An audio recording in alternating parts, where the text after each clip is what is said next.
அரசியல்வாதிகளும் பார்த்து பயப்படுற அளவுக்கு அந்த நிகழ்ச்சி போயிட்டு இருக்குதுங்கிறது இந்த சம்பவத்தின் மூலமாக நமக்கு நிரூபிக்கப்படுது. ஆக உங்களுக்கு வாழ்த்துக்கள். கவனிக்கப்படுது, பயப்படுறாங்க.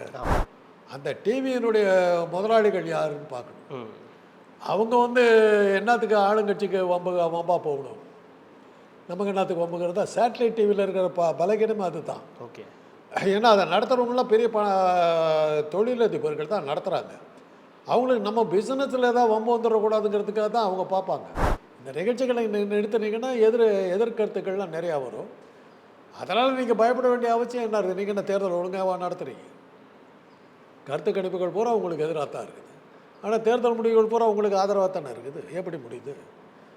கருத்து கணிப்பு மக்களுடைய கருத்து, தேர்தல் முடிவுகள் அமித்ஷாவுடைய முடிவுகள்.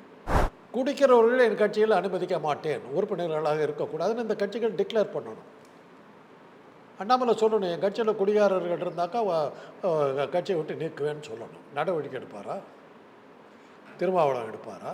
காய்ச்சறது வேண்டாம், குடிக்கக்கூடாதுன்னு நிறுத்துங்க பார்க்கலாம். குடிக்கிறவன் கட்சியில் இருக்கக்கூடாது, கட்டுப்பாடை கொண்டாங்க, அதுக்கப்புறம் அதை பற்றி பேசலாம். இன்றைக்கி பாஜக வேறு வழி இல்லை. Palaniswami is a dead horse. செத்துப்போன குதிரையை சவுக்கில் அடிக்கிறதுலாம் அர்த்தம் இல்லை, பிரயோஜனம்லாம் தெரிஞ்சுது. சரி, அந்த கட்சியை ரிவைவ் பண்ணுறதுக்கான வழி செங்கோட்டையனை கூப்பிட்டாங்க. அவர் வர்றார். அவர் அதனால தான் அவர் புறக்கணிக்கிறார். அவரை பழனிசாமி பாஜகவால் மெதுவாக கைவிடப்படுகிறாருங்கிறதுக்கு அடையாளமே செங்கோட்டையனுடைய எழுச்சி.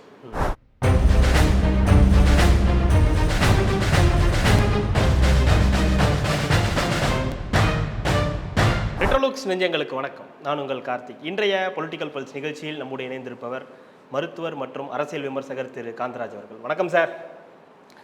சார், நீயா நானா அப்படின்ற ஒரு ப்ரோக்ராம், அதாவது ஞாயிற்றுக்கிழமை மதியத்தில் போடக்கூடிய ப்ரோக்ராம் நீண்ட வருடங்களாக தொடர்ந்து நடைபெற்றுருக்கு. மிகப்பெரிய அளவில் புகழ்பெற்ற ஒரு நிகழ்ச்சி. இந்த நிகழ்ச்சியில் கடந்த சனிக்கிழமை இரவுலேருந்து இதுதான் பெரிய பேசுபொருள். ஏன்னா மும்மொழி கொள்கை ஆதரவாளர்களும் எதிர்ப்பாளர்களும் அப்படின்ற ஒரு நிகழ்ச்சி நடத்தி முடிச்சிருக்காங்க. பட் அவங்களோட ஹிஸ்ட்ரியில் ஃபஸ்ட் டைம் அப்படி ஒரு ப்ரோக்ராமை இப்போ டெலிகாஸ்ட் பண்ணாமல் இருந்திருக்காங்க அப்படின்றது தான் செய்தி. அதில் பங்கேற்ற நிறைய பேர் சொல்லக்கூடிய விஷயங்கள், அவங்களுடைய ட்வீட் எல்லாமே பார்த்தா மும்மொழி கொள்கைக்கு எதிராக நிறைய விஷயங்கள் அங்கே நடந்திருக்கு. அதனால் ஒரு பக்கம் அதை போடக்கூடாதுன்ற ஒரு அழுத்தம் ஒரு பக்கம், இன்னொரு பக்கம் அது இருமொழி கொள்கைக்கு எதிராக இருந்துச்சு, அதனால் அந்த ப்ரோக்ராமை போடக்கூடாதுன்னு திமுக பக்கத்துலேருந்து அழுத்தம் அப்படின்னு இரண்டு வகையான கருத்துக்கள் நிலவுது. இதை எப்படி பார்க்குறீங்க? எதனால் இந்த ப்ரோக்ராம் டெலிகாஸ்ட் ஆகலை அப்படின்றத நம்ம புரிஞ்சுக்கலாம். முதல்ல நான் அந்த நிகழ்ச்சியை நடத்துகிற கோபிநாத்துக்கு வாழ்த்து சொல்கிறேன். எல்லா அரசியல்வாதிகளும் பார்த்து பயப்படுற அளவுக்கு அந்த நிகழ்ச்சி போயிட்டு இருக்குதுங்கிறது இந்த சம்பவத்தின் மூலமாக நமக்கு நிரூபிக்கப்படுது. ஆக உங்களுக்கு வாழ்த்துக்கள். கவனிக்கப்படுது, பயப்படுறாங்க.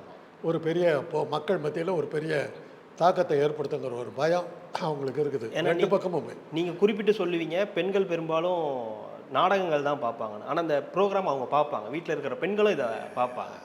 அப்படி நிறைய பெண்கள் பார்க்குறாங்க. அப்படி பெண்களும் பார்க்குறாங்கன்னு சொல்லுங்கள். பெண்களும் பார்க்குறாங்க, ஆண்களும் பார்க்குறாங்க, பெண்களும் பார்க்குறாங்க. ஏன்னா அதில் நிகழ்ச்சிகள் நிறைய பெண்களும் பங்கெடுத்துக்கிறாங்க. ஆமாம், அதனால் அது இருக்குது. ஏன்னா எனக்கு தெரிஞ்ச அளவில் நம்முடைய பெண்கள் அரசியல் விழிப்புணர்ச்சி எவ்வளோ இருக்குதுங்கிறது எனக்கு சரியாக தெரியாது. ஏன்னா இப்போ இந்த டிவி பார்க்குறவங்கலாம் பார்த்திங்கன்னா நம்ம மிடில் கிளாஸ் ஃபேமிலி தான். மிடில் கிளாஸில் இருக்கிற ஹவுஸ் ஒய்ஃப் தான் பார்க்குறாங்க மெயினாக. அவங்களுக்கு அந்த பொழுதுபோக்கு அம்சங்கள் தான் அவங்களுக்கு தேவைப்படுது. ஏன்னா அவங்க காலையிலேருந்து பசங்களை ஸ்கூலுக்கு அனுப்புறது, புருஷனை வேலைக்கு அனுப்புறது, வீட்டில் இருக்கவங்களெல்லாம் பார்த்துக்கிறது இருந்தபோது அவங்களுக்கு ஒரு ஓய்வு தேவைப்படுறதுக்கு, ஒரு பொழுதுபோக்கு தேவைப்படுறதுக்கு அவங்களுக்கு சீரியல் போல், சினிமா போல், அந்த நாடகங்கள் போல் அதைத்தான் அவங்க பார்க்குறாங்களோடு இந்த அரசியல்லாம் அவங்க நாட்டம் கொண்டு பார்க்குறத நான் மிடில் கிளாஸில் பார்க்குறேன். ஓகே. அடித்தட்டு மக்கள் எப்படி ரிசீவ் பண்ணுறாங்கன்னு எனக்கு தெரியல. மேல்தட்டு மக்கள் டிவியை பார்க்குறது கிடையாது. அவங்களுக்கு டைம் கிடையாது. கிளப்புக்கு போயிடுவாங்க, அங்கே போயிடுவாங்க, அவங்களுக்கு டைம் கிடையாது. ஆக இது டிவிங்கிறது, தொலைக்காட்சிங்கிறது மத்திய தர குடும்பங்களில் தான் இருக்குது. அதில் என்ன தாக்கத்தை ஏற்படுத்துன்றது தெரியல. ஆனால் இந்த நிகழ்ச்சி நான் நிகழ்ச்சியில் ஒரு காலத்தில் ரொம்ப காலமாக நடக்குது. ஆமாம், அதில் வர்றதே பெரிய கௌரவமாக இருக்கிற அளவுக்கு பேர் வாங்கிட்டு வந்தது. கோபிநாத் பெருசாக வந்தார். அப்புறம் நடந்ததில் கொஞ்சம் நிறையா பேர் அது மாதிரி நடத்த ஆரம்பித்ததுக்கப்புறம் கொஞ்சம் குறைஞ்சதுன்னு வைங்க. ஆனால் இப்போ நடக்கிறத பார்க்கும்போது இன்றைக்கும் அவருடைய நிகழ்ச்சி அவ்வளோ செல்வாக்கோடு இருக்கிறது தெரியுது. நீங்கள் சொல்கிற இது பிரகாரம் பார்த்தாக்கா ஆளுங்கட்சியாக 2 ஆளுங்கட்சியுமே அதை கண்டு பயந்து, ஒன்றிய அரசும் பயந்துருக்குது, மாநில அரசும் பயப்படுதுன்னும் போது அந்த விவாதம் நல்லா இருந்திருக்கும், நல்லா இருந்திருக்கும். ஒரு மும்மொழி கொள்கை அப்படின்ற ஒரு விஷயம் ஒரு ஒரு டிவி சேனலில் வரக்கூடிய அளவுக்கு அதற்கு கூட ஒரு பயமா அப்படின்ற ஒரு பக்கம் குறிப்பாக மும்மொழி கொள்கைக்கு எதிராக தான் இது வந்து நடந்திருக்கு அப்படின்னு நிறைய ட்வீட்களை வந்து நம்ம பார்க்க முடியுது. அந்த சேனலும் வந்து அந்த மும்மொழி கொள்கைக்கு எதிராகத்தான் வந்து பேசியிருக்காங்க அப்படின்ற மாதிரியும் நம்மளால் புரிஞ்சுக்க முடியுது. அப்போ இது பாஜகவினுடைய ஒரு சதி இல்லை அவங்களுடைய இந்த ப்ரோக்ராம் ரிலீஸ் ஆகக்கூடாதுன்ற ஒரு எண்ணம் அப்படின்றது எங்கேருந்து வருது? அது வந்து பாஜக வந்து நேரடியாக ஈடுபட்டிருக்கலாம், அது ஒரு பக்கம். அது அவங்களுடைய வாத பிரகாரம் அது ஓகே, அதை ஏற்றுக்கொள்ளக்கூடிய ஒரு இதாக கருத்தாக தான் எடுத்துக்கலாம். ஆனால் அந்த டிவியினுடைய முதலாளிகள் யாருன்னு பார்க்கணும். அவங்க வந்து என்னத்துக்கு ஆளுங்கட்சிக்கு வம்பா போகணும், நமக்கு என்னத்துக்கு வம்புங்கிறதா சேட்டலைட் டிவியில் இருக்கிற பலகீனமே அது தான். ஓகே, ஏன்னா அதை நடத்துகிறவங்களாம் பெரிய தொழிலதிபர்கள் தான் நடத்துகிறாங்க. அவங்களுக்கு நம்ம பிஸ்னஸில் ஏதாவது வம்பு வந்துடக்கூடாதுங்கிறதுக்காக தான் அவங்க பார்ப்பாங்க. இந்த நிகழ்ச்சியினால நமக்கு பிரச்சனை வந்துடக்கூடாதுங்கிறது தான் அவங்களுடைய கண்ணில் இருக்கும். அதனால தான் என்னை வந்து பல சேனலில் என்னை கூப்பிடாமல் போயிட்டாங்க. இன்றைக்கி வந்து முழுக்க டிவி சேட்டலைட் சேனல் என்னை கூப்பிட்றதே கிடையாது, நானும் போகிறதில்ல. ஏன்னா ஒரு சேனலில் என்னை கூப்பிடுவது நான் சொன்னேன், இது பகிரமாக சொல்கிறேன், அந்த நேரத்தில் நான் 3 யூடியூப்பை நான் பேசி முடிச்சிடுவேன். அவங்க ஸ்டுடியோவுக்கு போகணும், அங்கே காற்று இருக்கணும், முடிச்சுட்டு நான் திரும்பி வரணும். பார்த்தாக்கா ஒரு 2 மணி நேரம் 3 மணி நேரம் அதில் போகுது எனக்கு. அந்த நேரத்தில் நான் 3 இது யூடியூப்பை நான் முடிச்சிடுவேன். அதனாலேயே நான் அதை முடிஞ்ச உடனே தவிர்த்துறேன். அது ரெண்டாவது எனக்கு இப்போ அந்த மாதிரி நிலைமையும் எனக்கு வரல, யாரும் என்னை கூப்பிட்றதில்ல, அதனால் பிரச்சனையே தீர்ந்து போச்சு. அதனால் இந்த சேட்டலைட் டிவி நடத்துகிறவங்கெல்லாம் பெரிய தொழிலதிபர்களாக இருக்கிறதுனால தனக்கு பெரிய பிரச்சனைகள் இதனால் வந்துடக்கூடாதுங்கிறதுக்காக அதை தடுத்தும் இருக்கலாம். அது ஒரு ஆங்கிளாக இருக்கலாம். அல்லது ஆளுங்கட்சியாக இருக்கிறவங்க, அங்கே இருக்கவங்களும் இங்கே இருக்கவங்களும் 2 பேருமே ஒரு காரணத்துக்காக தடுத்து இருக்கலாம். எல்லாமே இருக்கலாம். ஏன்னா இன்றைக்கி வந்து விமர்சனங்களை ஏற்றுக்கிறதுங்கிறது வந்து இப்போ இன்றைக்கி இல்லை. உங்களுக்கே தெரியும், ஒரு வார பத்திரிகை என்ன ஆச்சுன்னு தெரியும். நியாயமான கருத்தை வெளியிட்டதுக்கு வந்து ஒரு நம்ம ஊர்லேருந்து போன ஒரு மாமி மூக்கு விடைக்க பேசிச்சு. அப்படியெல்லாம் காட்டலாமா, அவன் பேசிட்டு இருக்காளே, செய்வலாமோ நியாயமோ என்ன நோக்கு என்ன ஒன்றும் புரியலை அப்படின்னு இஷ்டத்துக்கு பேசிக்கிட்டு இருந்தது. சரி, அதுக்கு மொழியும் தேவையில்லை, ஒன்றும் தேவையில்லைன்னு தெரியுது. அது மாதிரி அந்த பத்திரிகை வந்து இணையதளத்தை முடக்கிட்டாங்க. அந்த அதெல்லாம் பார்த்து தான் மாறுபட்ட கருத்துக்களை சொன்னால் வம்பா போயிட போகுது அப்படிங்கிறதுக்காக அதை தவிர்த்துருப்பாங்க. இன்னொரு பக்கம் சார், நம்ம சோஷியல் மீடியாவில் இதை பற்றி நிறைய பேசுகிறோம், தொடர்ந்து மும்மொழி கொள்கை ஆதரவு எதிர்ப்புன்றதை பற்றி தொடர்ந்து பேசும்போது இதெல்லாம் கண்டுக்காமல் ஒரு மெயின் ஸ்ட்ரீம் மீடியாவை போய் ஸ்டாப் பண்ணுறதுக்கான காரணம் சொல்ல முடியாதுங்க. இப்போது 65ஆம் வருஷத்தில் நடந்த இந்த போராட்டம் தான் எங்களுக்கு தெரியும். 1930 ஒரு பெரிய போராட்டம் நடந்து 2 பேர் துப்பாக்கியில் சுடப்பட்டாங்க, தாளமுத்து நடராஜன் 2 பேர் செத்தாங்க. இதில் இந்த 65 நடந்தபோது செய்திகளை கொஞ்சம் மடக்க ஆரம்பித்தாங்க. அப்போ தான் ஆரம்பிச்சு அந்த செய்திகளை வந்து தடுக்கிறது, வெளியே வரணும் நினைக்கிறதெல்லாம் பண்ண ஆரம்பித்த போது வதந்திகள் வேறு மாதிரி வந்துருச்சு. நடக்காதெல்லாம் நடந்ததாக சொல்லிட்டாங்க. இப்போ சென்னையில் ஒரு நாள் என்ன சொல்கிறாங்க, எக்மோர்கிட்ட 6-7 பேரை சுட்டு கொண்டுட்டாங்க இந்திய போராட்டத்தில் கலந்துக்கிட்டவங்களேன்னு ஒரு ரூமர் கிளம்பிச்சு. அப்படியே காலேஜெல்லாம் பொங்கி எழுந்துட்டாங்க. அதாவது வதந்திகள் இஷ்டத்துக்கு கிளம்பிச்சு. அதே தான் வந்து நீங்கள் வந்து எமர்ஜென்சி காலத்தில் இந்திரா காந்தி பத்திரிகைகள் பூராத்தையும், அன்றைக்கி வந்து டிவி பெருசாக கிடையாது, பத்திரிகைகள் பூராத்தையும் முடக்கிட்டாங்க. வதந்திகள் இஷ்டத்துக்கு கிளம்பிடுச்சு. ஒரு வதந்தி என்னன்னா, ஒரு ஸ்கூட்டரில் புருஷன் பொண்டாட்டி போயிட்டுருக்காங்க. ஒரு ஒரு 5-6 பேர் அப்படி அவங்கள மடக்கி நிறுத்தி அந்த பெண்ணை கற்பழித்து கணவன் முன்னாடியே கற்பழித்தாங்க, பம்பாயில் நடந்ததுன்னு ஒரு செய்தி போட்டாங்க. இதுக்கு காரணம் வந்து இந்த போலீஸ் எல்லாம் வந்து எமர்ஜென்சியில் மற்ற வேலைக்கு போயிட்டதுனால பொதுமக்களுக்கு பாதுகாப்பு கொடுக்கணும்னு ஒரு வதந்தி கிளம்பிச்சு. அது இந்திரா காந்தியை பெருசாக பாதிச்சு. அது எங்கே நடந்தது, என்ன நடந்தது, அந்த செய்தியை இவங்களை பிடிச்சாங்க, பரப்பி விட்டாங்க. ஆக அந்த மாதிரி நிறைய விஷயங்கள் வந்து நெகட்டிவாக போனதுனால தான் இந்திரா காந்தி வந்து தமிழ்நாட்டை தவிர எமர்ஜென்சிக்கு அப்புறம் நடந்த தேர்தலில் படுதோல்வி அடைஞ்சாங்க. எம்ஜிஆர் தமிழ்நாட்டில் வந்து எம்ஜிஆருடைய காரணினால் அவங்க ஜெயித்தாங்க. இந்தியா முழுக்க தோல்வி அடைஞ்சதுக்கு காரணம் அவசர நிலை காலத்தில் வந்து மீடியாக்களை முடக்கினதுனால வதந்திகள் வந்து ஆளுங்கட்சியை அழிச்சு தள்ளிச்சு. அது நடக்கக்கூடாதுங்கிறது வந்து இன்றைக்கி இருக்கிற பாஜக நம்ம சொல்கிறோம். ஆனால் அவங்கள அதை பற்றி கவலைப்படல. அவங்க கையில் மீடியாக்களை பற்றி அவங்க ஏன் கவலைப்படல, மக்களை பற்றி அவங்க ஏன் கவலைப்படுறாங்க, உங்களுக்கு காரணம் தெரியும். அமலாக்கத்துறை இருக்குது, தேர்தல் ஆணையம் இருக்குது, அவங்க வச்சது தானே ரிசல்ட்டு. அதனால் தேர்தலை பற்றி கவலை அவங்களுக்கு இல்லை. மிஞ்சி போனாக்கா அங்கே இருக்கிற நீதிபதிகளில் சில பேர் இவங்களுக்காக இருக்காங்க. அதுக்கு மேலே என்னது, மதிவதனி அழகாக சொல்லிச்சு, தரவடங்களுக்கு வீராங்கனை இந்த மதிவதனி சொல்லிச்சு. ஒரு 3% பொண்ணு வந்து ஏதோ பேசும்போது எங்களை அமைக்க வைக்கிறீர்கள் அதெல்லாம் பேசிச்சு. அது சொல்லிச்சு அந்த பொண்ணு. ஆமாம்மா, 234 பேர், அந்த 234 பேரும் வந்து உங்கள் ஜாதியை சேர்ந்த ஒருத்தர் கூட இல்லை, அமைச்சரோட ஒருத்தர் இல்லை, மக்களால் தேர்ந்தெடுக்கப்பட்டு உள்ளே வந்தவர்கள். இவங்கெல்லாம் சேர்ந்து ஒரு தீர்மானத்தை நிறைவேற்றி எடுத்துக்கிட்டு போனால் கவர்னர் ஒரு ஆள் உட்காந்துட்டு உங்கள் ஆள் கையெழுத்து போட மாட்டேங்கிறார். முடிஞ்சு போச்சு. மக்களால் கோடிக்கணக்கான மக்களால் தேர்ந்தெடுக்கப்பட்ட தீர்மானம் உங்கள் ஜாதியை சேர்ந்த ஒருத்தர் நிறுத்திவிடுறாரு. அவரை எதிர்த்து நாங்கள் கோர்ட்டுக்கு போயிடறோம்னாக்கா அங்கே உங்கள் ஜாதிக்கார தான் நீதிபதி உட்காந்துங்க. யாருக்கிட்ட இருக்குதுமா ஆட்சி? மக்கள்கிட்ட இருக்குதா உங்கள் ஜாதிக்கிட்ட இருக்குதா சொல்லுன்னாங்க. அந்த பொண்ணு பேசாமல் போயிடுச்சு, எந்திரிச்சு போயிடுச்சு. இதுதான் இன்றைக்கி நடக்குது. இந்த நிகழ்ச்சிகளை நிறுத்தினீங்கன்னா எதிர்கருத்துக்கள்லாம் நிறையா வரும். அதனால் நீங்கள் பயப்பட வேண்டிய அவசியம் என்ன இருக்குது? நீங்கள் என்ன தேர்தல் ஒழுங்காக நடத்துகிறீங்க? கருத்து கணிப்புகள் பூரா உங்களுக்கு எதிராக தான் இருக்குது. ஆனால் தேர்தல் முடிவுகள் பூரா உங்களுக்கு ஆதரவாக தானே இருக்குது. எப்படி முடியுது? கருத்து கணிப்பு மக்களுடைய கருத்து, தேர்தல் முடிவுகள் அமித்ஷாவுடைய முடிவுகள், அவ்வளோதான். இதுக்கு ஏன் பயப்படுறீங்க நீங்கள்? இது ஒரு பக்கம் இருக்க, இன்னொரு பக்கம் அமலாக்கத்துறை வெளியிட்ட அந்த அறிக்கை 1000 கோடி ரூபாய்க்கான அந்த ஊழல் அப்படின்ற ஒரு அறிக்கை, அது பெரிய பேசுபொருளாக மாறிடுச்சு. இன்றைக்கி சட்டசபையிலையும் அது பற்றிய பேச்சுக்கள் ஒரு பக்கம் இருக்கும்போது பாஜகவிலிருந்து அண்ணாமலை, தமிழிசை அப்படின்னு நிறைய பேர் வந்து அதுக்கு எதிரான ஆர்ப்பாட்டம். அதில் குறிப்பிட்டு சொல்லும்போது நாங்கள் தேதியை சொல்லிட்டு சொல்லும்போது தானே நீங்கள் எங்களை வந்து தடுக்கிறீங்க, வீட்டுக்கு சிறையில் வைக்கணும்னு முயற்சிங்க, இதுக்கப்புறம் தேதியே சொல்லாமல் தான் போராட்டம் நடத்த போகிறோம் அப்படின்னு அண்ணாமலை அவர்கள் சொல்லிட்டு போகிறார். இது எப்படி பார்க்குறீங்க? இந்த டாஸ்மாகில் நடந்த ஊழல் முறைகேடுன்னு ஒரு பக்கம் போயிட்டு இருக்கும்போது இந்த மாதிரியான போராட்டங்கள் என்ன மாதிரியான? எப்போவுமே அண்ணாமலை பார்த்திங்கன்னா சொந்த கட்சிக்கே சூனி வைக்கிற ஆள் அவர். இப்போ அண்ணா யூனிவர்சிட்டியில் ஒரு பெண்ணு பலாத்காரம் பண்ணதுக்கு வந்து சவுக்கெடுத்து அடிச்சுக்கிட்டார், நீதி கேட்டார். யார்கிட்ட கேட்கணும்? அவங்க ஆளுகிட்ட தான் கேட்கணும். ரவி தான் அதுக்கு வேந்தர். அவருக்கெல்லாம் இருக்கிற அண்ணா பல்கலைக்கழகத்தில் நடக்கிற அக்கிரமத்தை கேட்க வேண்டியது, பதில் சொல்ல வேண்டியது ரவி. அதுவே தெரியாமல் இந்த ஐபிஎஸ் சவுக்கு எடுத்து அடிச்சுக்கிட்டு திமுக வந்து எதிர்த்து இது பண்ணிச்சு. இப்போ கூட வந்து டாஸ்மாகில் நடக்கிற ஊழலுக்கு வந்து தகராறு பண்ணாக்கா யாருக்கு நஷ்டம்? இந்தியாவினுடைய மிகப்பெரிய சாராய தொழிற்சாலை வந்து உத்தரப்பிரதேசத்தில் யோகி ஆதித்யநாத் இருக்கிற முதலமைச்சராக இருக்கிற உத்தரப்பிரதேசத்தில் இருக்கிற மோகன் மீகின் புரவரி தான். அந்த சாராய கடையில் தான் எல்லா சாராயமும் டாஸ்மாக்குக்கெல்லாம் வருது.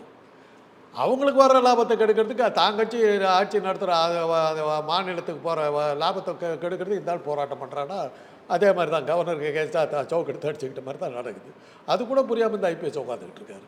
ஆனால் ஒன்று என்னென்னா, தமிழ்நாட்டுக்கு வருமானம் வருது அப்படின்னாக்கா அவர் தமிழ்நாட்டுக்கு தண்ணி விடக்கூடாதுன்னு சொன்னவர் இல்லை. கர்நாடகாவில் இருந்தபோது ஒரு சொட்டு தண்ணி கூட, காவிரி தண்ணி தமிழ்நாட்டுக்கு விடாமல் நான் நிறுத்துவேன், உயிருள்ளவரை விட மாட்டேன்னு சொன்னவர். அதனால் தமிழுக்கு விரோதியாகவும் தமிழினத்துக்கு விரோதியாகவும் தான் இருப்பார். அதனால தான் இவர் போராடுறாருக்கும் போது தான் சந்தேகம் வருது. ஒரு இதற்கு வரவேற்பு தெரிவித்து திருமாவளவன் அறிக்கை கொடுத்துருக்காரு, ப்ரெஸ் மீட்டில் பேசுகிறாரு, பாஜகவின் இந்த போராட்டத்தை நாங்கள் வரவேற்கிறோம் அப்படின்றார். அதெல்லாம் ஒவ்வொரு கட்சிக்கும் ஒரு அபிப்பிராயம் இருக்கும், நான் இல்லைன்னு சொல்லலை. என்னை பொறுத்தவரை ஆஸ் அ டாக்டர், இங்கேயே நிறைய பேருக்கு அந்த மதுபான தொழிற்சாலைகள் இருக்குன்றலாம் பேசப்படுது. திமுகவோ அதிமுகவோ எல்லா கட்சிக்காரர்களுக்கும் நான் சொல்கிறேன். இவங்க இந்த கட்சிக்காரர்கள்லாம் என்னன்னா, அன்புமணி இதை பற்றி பெருசாக பேசியிருக்கார் பாமக. நான் என்ன சொன்னேன்னா, குடிக்கிறவர்கள் என் கட்சியில் அனுமதிக்க மாட்டேன், உறுப்பினர்களாக இருக்கக்கூடாதுன்னு இந்த கட்சிகள் டிக்ளேர் பண்ணணும். அண்ணாமலை சொல்லணும், என் கட்சியில் குடிகாரர்கள் இருந்தாக்கா கட்சியை விட்டு நீக்குவேன்னு சொல்லணும். நடவடிக்கை எடுப்பாரா? திருமாவளவன் எடுப்பாரா? காய்ச்சறது வேண்டாம், குடிக்கக்கூடாதுன்னு நிறுத்துங்க பார்க்கலாம். குடிக்கிறவன் கட்சியில் இருக்கக்கூடாது, கட்டுப்பாடை கொண்டாங்க, அதுக்கப்புறம் அதை பற்றி பேசலாம். விழுப்புரத்தில் குடிக்கக்கூடாது, 5வது மைலில் பாண்டிச்சேரி குடிக்கலாம். திருத்தணியில் குடிக்கக்கூடாது, அயோக்கியத்தான். நகரி 10வது மைல் நகரி குடிக்கலாம், யோக்கியம். தென்னா தமிழ்நாட்டில் குடிக்கக்கூடாது, மதுவிலக்கு, உடலுக்கு கேடு, நாட்டையே குட்டிச்சவராக்குகிறீர்கள். டெல்லியில் குடிக்கலாம், யாரும் தடுக்க மாட்டாங்க. இந்தியா பூரா குடிக்கலாம், தமிழ்நாட்டை மாத்திரம் கொடுக்கல. அது என்ன தமிழ்நாட்டை மாத்திரம் காப்பாற்றுறீங்க? ஒசூரில் குடிக்கிறவன் கேட்டால் அயோக்கியம், பெங்களூரில் குடித்தா நல்லவன். எல்லாம் புரியலையே. கலைஞராக தாங்க சொன்னார், எரிகிற நெருப்பு வளையத்துக்கு மத்தியில் எரியாத கற்பூரமாக எத்தனை நாள் இருப்பதுன்னார். சுற்றி சாராய கடை வச்சுருக்க, அங்கெல்லாம் போராட்டம் இல்லை, இங்கே மாத்திரம் நடக்குது. பெங்களூரில் குடிக்கலையா? பெங்களூரில் டாஸ்மாக் வருமானம் வரலையா? கலைஞர் அப்படி தாங்க பண்ணார். குதிரை பந்தயத்தை ஒழிக்கிறேன்னு சொல்லிட்டு இங்கே இருக்கிற குதிரை பந்தயத்தை ஒழிச்சா நிறுத்திவிட்டார். சூலூர்பேட்டை நம்ம சென்னையிலேருந்து 30வது மைல் திறந்துட்டாங்க ரேஸ் கோர்ஸு. கிண்டிக்கு போகிறத விட அங்கே போகிறது ஈஸியாக எல்லாம் அங்கே போயிட்டான். ரேஸை ஒழிக்க முடிஞ்சதா? இங்கே வந்த வருமானமும் போச்சு. அப்படித்தானங்கள கடையை திறந்தது. காரணம் எல்லா இடத்துலையும் குடிக்கிறது கடையை திறந்துவிட்டு இங்கே மாத்திரம் குடிக்காதுன்னா கும்முடி பூட்டி போகும்போது நடுமத்தியில், அப்போது நடுமத்தியில் ஆந்திரா பார்டர் வரும். அந்த இடத்துல இறங்கி குடிச்சுவிட்டு ஒரு 10 மைல் வரும். அந்த 10 மைலில் குடிச்சுவிட்டு அப்புறம் கும்முடி பூட்டிக்கு போவோம். என்ன பிரயோஜனம்? கள்ளுக்கடையை நிறுத்துறதுக்கு, சாராயத்தை நிறுத்துறதுங்கிறதெல்லாம் பேசலாம். அமெரிக்காவில் மதுவிலக்கு தீவிரமாக கொண்டாங்க 40களில். உடனே ஆல் கப்போன்னு ஒருத்தன் வந்தான், கள்ளச்சாராயம் காய்ச்சலாம். அமெரிக்க அரசாங்கத்தை தண்ணி காட்டினான். ஒன்றுமே பண்ண முடியல. பிரசிடென்ட் ஆஃப் அமெரிக்கா தடுமாறுற. அப்படி இன்றைக்கும் போனீங்கன்னா ஃப்ளாரிடாவில் மியாமி பீச்சில் போனீங்கன்னா பேக் வாட்டர்ஸ் அந்த உப்பங்கடி இருக்கும். அந்த உப்பங்கடியில் படகுகளில் போகும். அந்த உப்பங்கடிக்கு 2 பக்கத்துலேயும் பெரிய பெரிய கோடீஸ்வரருடைய மாளிகைகள்லாம் இருக்கும். அதை காட்டிகிட்டு வரும்போது காட்டுவாங்க, this big palace belongs to all கப்போன்பாங்க. அப்போ ஏற்பட்ட ஆள் அவனை பிடிக்கிறதுக்கு என்னென்னமோ பண்ணாங்க, நடக்கலை. அதுக்கப்புறம் தான் பார்த்தாங்க மது விலக்கு இருக்கிறவரில் அதை ஒன்றும் பண்ண முடியாத அப்புறம் தான் கைவிட்டாங்க. இப்போ நல்ல தம்பி படத்தில் மது விலக்கு பிரச்சாரம் பண்ணி பாட்டு ஒரு நாட்டுக்கு சேவை சேர்ந்த நாகரிக கோமாளி வந்தானையவன் அப்படின்னு சொல்கிற இதில் அக்டோபர் 2க்கு மேலே நான் என் கண்ணுக்கு 2 ஆளாக தெரிந்தது பெண்ணே அப்படின்னு சொல்லி குடிக்கெடுத்த குடி ஒழிஞ்சது ஆணு பெண்ணு ஒன்று சேர்ந்தது. அக்டோபர் 2க்கு மேலே காந்தி பிறந்த நாள் அன்றைக்கி மது ஒழித்து இது பண்ணாங்க. அப்படியெல்லாம் இது பண்ணும்போது அதில் ஒரு வசனம் வரும், இந்த மதுவிலக்கை கொண்டு வந்ததினால் அமெரிக்காவில் அது ஃபெயிலியர் ஆகிவிடவில்லையா? ஃபெயிலியர் என்றால் அப்படின்னு என்எஸ்கே கேட்பார். தோல்வி என்ற வார்த்தையே தமிழ்நாட்டுக்கு கிடையாது அப்படின்னு சொல்லிட்டு, தமிழ்நாடு காந்தியை வணங்குகிற நாடு, இதை வணங்குகிற நாடு, இங்கே மதுவிலக்கு எடுபடும் அப்படின்னு சொல்லி எல்லாம் பண்ணி இது பண்ணுவார். அப்படி பிரச்சாரம் பண்ண அந்த கலை வளர்கிறது மதுவினால் தயார்த்தாக இருக்கிறது வேறு விஷயம், அது வேறு. அதை உணர்ந்து வரும். மதுவை ஒழிக்கிறதுங்கிறது அவ்வளோ சுலபம் கிடையாது. இன்றைக்கி அவர் சொல்கிறாரு தெரியுமா, நான் சொல்கிறேன் உங்கள் கட்சியில் குடிக்கிறவனை சேர்த்த மாட்டேன்னு எல்லா கட்சியும் ஒரு ரூல் கொண்டாங்க. பார்க்கலாம், குடிக்கிறவனை உடனடியாக கட்சி விட்டு நீக்குவோம், பதவியில் இருக்கக்கூடாதுன்னு சொல்லுங்கள் பார்க்கலாம். இல்லை, இப்போ மது ஒழிப்பு இல்லை, இது ஊழல் நடந்திருக்கு, இதில் மிகப்பெரிய ஊழல் நடந்து தான் பிரச்சனை அப்படின்றது தான் அவங்களுடைய வாதமாக இருக்குது, எதிர்க்கட்சிகளுடைய வாதமாக இருக்குது. ஆக குடிக்கிறதுல வர்ற லாபத்தில் ரேஷன் கடையில் கூட ஊழல் நடக்குதுங்க. இவங்க அங்கே போகல, மதுக்கடைக்கு தான் போகிறாங்க. இவங்க எங்கே ரெகுலராக போவாங்களோ அதுதான் அவங்களுக்கு தெரியும். அதனால் அவங்களுக்கு அது தெரிஞ்சுக்கிறது ஆச்சரியம் இல்லை. அதனால் அது கரெக்டாக சொல்லியிருக்காங்க. மதுக்கடையில் ஊழல் நடந்தால் என்ன, குடிகாரம் காசு தானே, அது போயிட்டு போகுது. என்ன உங்களுக்கு நேர்மையாக இப்போது இவ்வளவு மதுக்கடைகள் திறந்தும் கூட கள்ளக்குறிச்சியில் என்னாச்சு? அந்த சாராயத்தில் கிக் இல்லைன்னு சொல்லிவிட்டு தானே கள்ளச்சாராயத்தை குடித்தான் அவன், அதில் தானே செத்தான். இந்த கடையில் எப்படி அந்த ஊழல் நடக்குதுன்னா, இதில் சில சரக்குகளை சேர்த்து கொடுப்பாங்க. இந்த குடிகாரன் காசுன்றது நம்ம காசு இல்லையா? குடிகாரங்க கொடுக்குறது, குடிக்கிறவன் நம்ம ஆள் தானே குடிக்கிறான். அதை தடுக்க வேண்டியது யார்? அரசு. ஓஹோ, நீங்களா விட மாட்டீங்க. எல்லாரும் சொன்னால் தான் விடுவீங்களா? அரசுனா எல்லாரும். அரசு சொல்லனாக்கா குடிக்க ஆரம்பிச்சிருவீங்க. அரசு சொன்னாக்கா விபச்சாரம் விடுத்து கூட நடத்துவீங்களா? புரியலையே. அரசு தான் நடத்துது. நீங்கள் தாங்க பார்க்கணும். உங்கள் அப்பா குடிக்கிறாருன்னா பையன் சொல்லணும் குடிக்காதரான்னு. மகன் குடிக்கிறானா அப்பன் தடுக்கணும். அப்பா சொல்றாரு. புருஷன் குடிக்கிறானா பொண்டாட்டி தடுக்கணும். அப்பவே தான் அரசாங்க சொல்லி நிறுத்திடுவீங்களா நீங்கள்? அப்பா தான் கடையை திறந்து வச்சுட்டு குடிக்காதீங்கன்னு சொல்கிறாரு. ஆமாம், அதில் கீழே போட்டிருக்கீங்கல்ல, மது நாட்டுக்கும் வீட்டுக்கும் கேடுன்னு போடுறீங்க. புத்தி வந்துடுமா? யாருங்க சொல்லலை? வள்ளுவர் சொல்லலையா? கள்ளுக்குடின்னு ஏதாவது ஒரு மதம் இருக்குதா? ஒரே ஒரு மதம் இருக்குது தெரியுமா உங்களுக்கு? இந்து மதமா? இந்து மதமா? வேற யாரு? அசுரன் என்னதனால பேர் சொல்லுங்க பார்க்கலாம். சுறாபானங்கிறது சாராயம், அதை குடிக்காதவன் அசுரன். குடிக்கிறவன் தேவை தெரியுமில்ல? குடிக்கிறவன் தேவை. குடிக்கிறவன் தான் கடவுள். குடிக்காதவன் அசுரன், கெட்டவன்.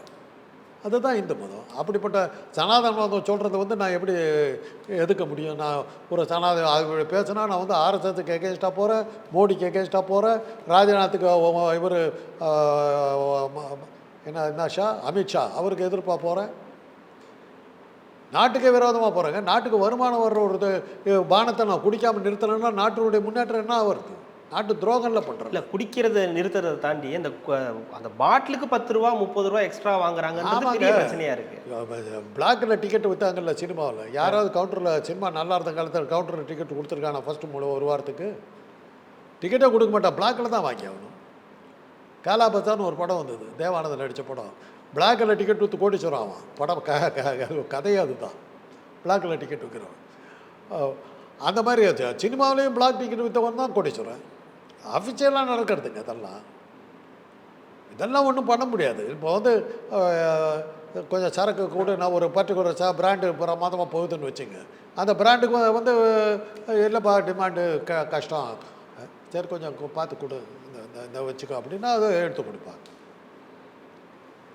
அது ரேஷன் கடையில் என்ன ஆகுது, சர்க்கரை இல்லை அப்படிங்கிறாங்க, அது கொஞ்சம் பாருனாங்க, சரி ஒரு அமௌண்ட்டு கொடுப்பாங்க, நடக்கத்தான் செய்யும். இதெல்லாம் வந்து அரசாங்கம்னு ஒன்று நடக்கும்போது, அரசாங்கத்தினுடைய இதில் இருக்கும்போது டிமாண்ட் அதிகமாக இருக்கிற பொருளுக்கு நம்ம வந்து ஊழல் நடக்கத்தான் செய்யும். ரெண்டாவது, அமலாக்கத்துறை என்ன சொல்லியிருக்குதுன்னா 47 இது 37 இருந்து 48 மாறி இருக்குதுன்னு சொல்கிறாங்க. 48 கோடியாக மாறி இருக்குது, அதிகம் இருக்குது, அது கணக்கில் வரல அப்படின்னா. வேலை அது அதிகம் ஆகலைங்க, வியாபாரம் அதிகம் ஆகலை, ரூபாயோட மதிப்பு போயிடுச்சு. நேற்று தங்கம் என்ன விலை? 64,000, இன்றைக்கி 66,000. டாஸ்மாக் அதுக்கு தகுந்த மாதிரி ரூபா மரியாதை போயிட்டே இருக்குது. பெட்ரோல் என்ன விலையாக இருந்தது 10 வருஷத்துக்கு முன்னாடி? போடுறாங்களா 51 ரூபா இருந்தது, இன்றைக்கி எவ்வளோ 77 100 வந்துருச்சு. ரூபாயோட மதிப்பு குறைஞ்சனால தான் டாஸ்மாக் சரக்கு விலை ஏறி போச்சு. 10 ரூபா வச்சுருந்த தோசை இன்றைக்கி 75 ரூபா இல்லை, ரூபாயோட மதிப்பு போயிடுச்சு. அந்த மாதிரி ஒத்துக்குச்ச இது ஃபைனான்ஸ் மினிஸ்டர் மாமி சொல்லிச்சேன். 1 லட்சம் ரூபா வருமான வரி கிடையாதுன்னு ஏன் சொல்லிச்சு? 1 லட்ச ரூபா கூட ஒரு வருமானத்துக்கான யோகியதை இல்லை. 1 லட்ச ரூபா வச்சுக்கிட்டு என்ன பண்ண முடியுங்கிற? அன்றைக்கெல்லாம் சொல்லுவாங்க லட்சாதிபதின்னுவாங்க. இன்றைக்கி லட்சாதிபதியில் பிச்சைக்காரன் கூட மதிக்கிறது இல்லை. லட்ச ரூபாயில் என்ன வாங்க முடியும்? ரெண்டு கப்பு இது ஒரு கார் கூட வாங்க முடியாது, ஒரு சைக்கிள் வாங்க முடியாது 1 லட்ச ரூபாயில், பைக் வாங்க முடியாதுங்க. அன்றைக்கி 1 லட்ச ரூபாயில் ஒரு பங்களா இருக்குதுன்னா 1 லட்ச ரூபா திரும்பல அப்படின்வாங்க. இன்றைக்கி 1 லட்ச ரூபாயில் வீட்டுக்கு ஒரு சின்ன ஒரு பல்பு கூட போட முடியல. ரூபாயோட மரியாதை போச்சுங்க. 1 லட்ச ரூபாய்க்கு வருமானம் இல்லை, வருமான வரி கூட கிடையாது, அந்த அளவு கூட யோகியத்தை இல்லாமல் ரூபா போயிடுச்சு. அதனால் டாஸ்மாக் சரக்கு விலை ரூபாய்க்கு தகுந்த மாதிரி ஏறிட்டு போகுது, அதனால் லாபங்கள் ஜாஸ்தி ஆகும், அவ்வளோதான். இன்னொரு பக்கம் அதிமுகவுடைய உட்கட்சி பூசல், இதுதான் மிகப்பெரிய பேசுபொருள். அது செய்திகளையாக இருந்தாலும் சரி, அதிமுக வட்டாரத்தில் இருந்தாலும் சரி, செங்கோட்டையன் அவர்களுடைய அந்த தன்னிச்சையான செயல் தொடர்ந்து எடப்பாடி பழனிசாமி அவர்களை புறக்கணிக்கிறதா இருக்கட்டும், எடப்பாடி பழனிசாமி அது செய்தியாளர் சந்திப்பில் சொல்கிறதா இருக்கட்டும், அதெல்லாம் அவர்கிட்ட போய் கேட்டுங்க அப்படின்றதா இருக்கட்டும். இதை எப்படி பார்க்குறீங்க? இந்த எடப்பாடி பழனிசாமி செங்கோட்டையன் மெதுவாக கைவிடப்படுகிறார்னு அர்த்தம். ஏன்னா எடப்பாடி மேலே நம்பிக்கை வச்சு பாஜக பெருசாக ஏமாந்துடுச்சு. பாஜக ஏமாந்து, ஆமாம், அவங்களுடைய பி டீம் தானே, இதெல்லாம் அவங்களுடைய பி டீம் தானே. அதிமுக எடப்பாடி பழனிசாமியில் இருக்கிறது ஒரு இது, அப்புறம் நாம் தமிழர்னு ஒரு பி டீமு, அப்புறம் விஜய் ஒரு பி டீமு, இதெல்லாம் இருக்குது. இதில் வந்து எடப்பாடி கிட்ட என்னென்னோ பண்ணி பார்த்தாங்க, ஒன்றும் திமுக தவிர எல்லாம் பி டீம் தான், எல்லாம் பி டீம் தான், எல்லாம் தெளிவாக தெரியுது இதில் என்ன இருக்குது. அதனால் பார்த்தாங்க பழனிசாமியை மாற்றினா தான் நடக்கும்னாங்க. பன்னீர்செல்வத்து மேலே பெட்டு வச்சாங்க, பன்னீர்செல்வம் சரியாக வரல, கடைசியில் அவர் பாஜகவிலே போய் இணைஞ்சிட்டார். போன தேர்தலில் பாஜகவுடைய ஆதரவோடு தான் நின்றுட்டார். ஆக அவரை பொறுத்தவரைக்கும் பாஜகவாக போய் சேர்ந்துட்டார், அவர் முடிஞ்சு போச்சு. தினகரன் வந்து காணாமல் போயிட்டார். சசிகலாவும் அவங்களால வர முடியல. இப்போ எப்போ வரணும்னு நினச்சாலும் அமலாக்கத்துறை வந்து நான் என்னம்மா அப்படின்றாங்க, பேசாமல் போயிடுறாங்க, அதோடு அவங்களும் போயிடுறாங்க. அதனால் பார்த்தாங்க பழனிசாமியை பெட் கட்டி பார்த்தாங்க, ஒன்றும் சரியாக வரல. பார்த்தாங்க சரி செங்கோட்டையன் வந்து பழைய தலைவர், ஏன்னா நாங்கள்லாம் அதிமுகவில் எங்கள் அண்ணெல்லாம் இருந்தபோது செங்கோட்டையன் எவ்வளோ சக்தி வாய்ந்தவர்னு எங்களுக்கு தெரியும். ஜெயலலிதா அவர் கிழிச்ச கோட்டை தாண்ட மாட்டாங்க. எம்ஜிஆர்கிட்ட அவ்வளோ ஒரு பெருசாக இல்லை. அவர் ஜெயலலிதா வந்து அவருக்கு பெரிய கவுண்டர் தான் பேர். ஈரோடு முத்துசாமி சின்ன கவுண்டர் பேர். 2 பேரும் ஜெயலலிதாவுடைய ரைட் ஹேண்ட் லெஃப்ட் ஹேண்டாக இருந்தாங்க. பருகூரில் நீங்கள் தோற்று போயிடுவீங்கம்மான்னு அவர் சொன்னார். கேட்காம நின்றுச்சு அந்த அம்மா. 10,000 ஓட்டில் 20,000 ஓட்டில் தோத்துச்சு. சீஃப் மினிஸ்டராக இருந்து தோற்று போன ஒரே ஆள் தமிழ்நாட்டு அரசியல். அது தெரியுமா உங்களுக்கு? அது ஒரு சாதனை இருக்குது உங்களுக்கு. பக்தவச்சல ஒருத்தர், இந்த அம்மா ஒன்று. 2 பேர் தான் சீஃப் மினிஸ்டராக இருக்கும்போது தோற்றவங்க. அந்த அந்த அப்போ தான் சொன்னார், காங்கேயத்தில் நிற்க வச்சு ஜெயிக்க வச்சார். அந்த அளவுக்கு ஜெயலலிதா கிட்ட செல்வாக்கான இவர் உள்ளே வந்ததுக்கு பிறகு பாஜகவுடைய சப்போர்ட் ஃபுல்லாக இவருக்கு வந்துருச்சுன்னொன்னே இவங்கெல்லாம் ஒதுக்கிட்டாங்க. என்னத்துக்கு வம்பு அப்படி சொல்லி அமைதியாக இருந்துட்டாங்க. பதவி பரீட்சையெல்லாம் பறித்த போது கூட அவர் பேசாமல் இருந்துட்டார். இன்றைக்கி பாஜக வேறு வழி இல்லை. Palaniswami is dead horse. செத்துப்போன குதிரையை சவுக்கில் அடிக்கிறதுலாம் அர்த்தம் இல்லை. பிரயோஜனம் எல்லாம் தெரிஞ்சுது. சரி, அந்த கட்சியை ரிவைவ் பண்ணுறதுக்கான வழி செங்கோட்டையனை கூப்பிட்டாங்க. அவர் வர்றார். அதனால தான் அவர் புறக்கணிக்கிறார். அவரை பழனிசாமி பாஜகவால் மெதுவாக கைவிடப்படுகிறாருங்கிறதுக்கு அடையாளமே செங்கோட்டையுடைய எழுச்சி. இல்லை, அப்போ அவரை பதவியிலிருந்து தூக்குறதுன்னு சொல்லி எடப்பாடி பழனிசாமி ஒரு கூட்டம் போட்டுட்ருக்காரு, பேசிகிட்டு இருக்காருன்ற மாதிரியான தகவல்களும் வந்து முடியாது. அவருடைய ஆசீர்வாதம் ஒன்றியத்திலேருந்து மேலே இருந்து டெல்லியிலேருந்து இது ஒன்றும் பண்ண முடியாது. சும்மா தன்னுடைய அவர்கிட்ட பழனிசாமிக்கிட்ட ஏங்க இருந்தாங்க அத்தனை பேர்? அமலாக்கத்துறை கிட்டேருந்து காப்பாற்றுறதுக்கு ஒன்றிய அரசில் இருக்கிற செல்வாக்கு வச்சு நம்மளை காப்பாற்றுவாருங்கிற காரணத்தினால தானே பழனிசாமி கூட அவ்வளோ பேர் இருந்தாங்க.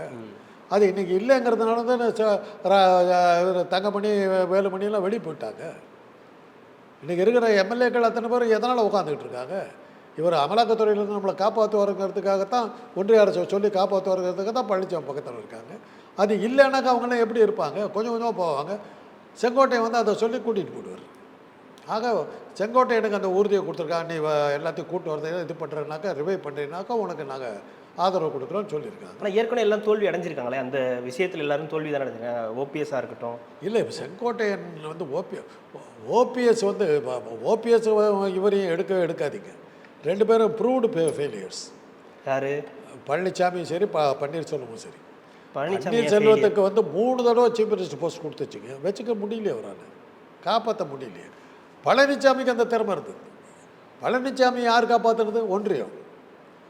நீ இறங்காதேட்டாங்க. ஏன்னா எல்லாரும் சேர்ந்து சசிகலா வந்து எம்எல்ஏக்கள் பூரா வந்து கூடி சீஃப் மினிஸ்டர் தேர்ந்தெடுத்துட்டாங்க. அன்றைக்கி இருந்த கவர்னர் பதவி பிரமாணம் பண்ண முடியாது. ஏன் பண்ணார்? சட்ட விரோதமாக, அரசியல் சட்டத்துக்கு விரோதமாக ஏன் பண்ணார்?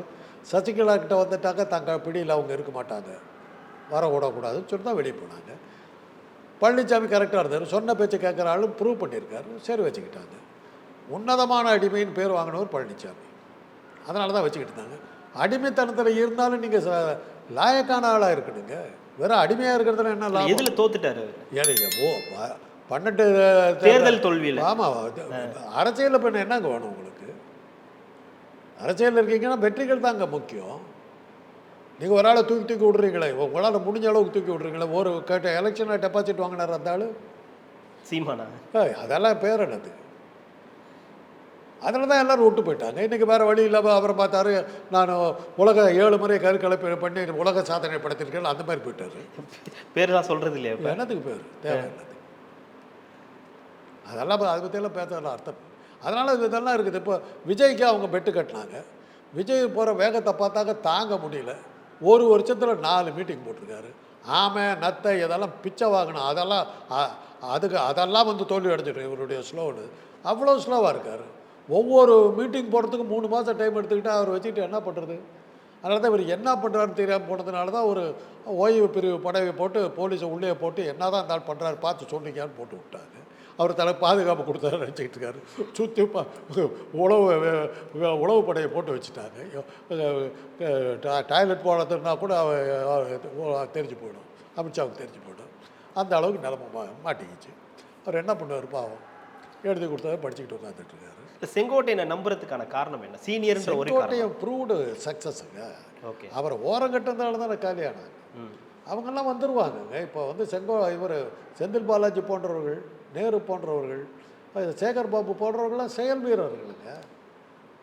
ஈரோடு முத்துசாமி எனக்கு பர்சனலாக எனக்கு நல்லா தெரியும். இவங்க எல்லாத்த விட எனக்கு ரொம்ப நல்லா தெரிஞ்சு ஈரோடு முத்துசாமி அவர்கள் தேர்தல் விற்பனர். அவர் வச்ச சட்டத்தை நிரூபித்து காட்டுவார். அந்த மாதிரி ஆளுங்க அவங்க.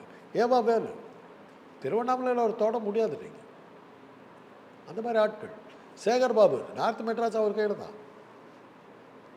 அதே மாதிரி மா சுப்பிரமணியத்தை ஓரளவுக்கு சொல்லலாம். தெற்கு பக்கத்தில் அவர் அடிச்சுக்கிறதுக்கு ஆள் கிடையாது. இவங்களெல்லாம் நான் அடுத்தடுத்து மிரட்டுவாங்க. அடுத்தடுத்து மிரட்டுவாங்க. அதனால தான் செங்கோட்டையன் வந்து செயல் வீரராக வந்து அவரை ஆதரிச்ச இவர் போய் சரண்டர் ஆகிட்டார். சரி இப்போ கட்சியை நீ டேக் ஓவர் பண்ணிட்டாங்க. பழனிசாமி சரண்டர் ஆக்கி விட்டு வர வழி. இப்போ பழனிசாமி அவர்கிட்ட சரண்டர். ஆமாம், அவர்கிட்ட தான் போயும். அவ்வளோ இதைத்தான் பாஜக செங்கோட்டையன் வளர்ந்துக்கிட்டு வர்றாரு. 6 பேர்த்த கூட்டிகிட்டு போயிட்டார் ஏற்கனவே. 6 பேர். அப்போ சபாநாயகரை சந்திக்கிறாருன்னா எங்கள் 6 பேர்த்தையும் ஒரு கட்சியாக அங்கீகரின்னு கேட்டிருக்கலாம். அப்படி கூட இருக்கலாம். கண்டிப்பாக சார், தொடர்ந்து பேசலாம். மிக்க மகிழ்ச்சி. நன்றி.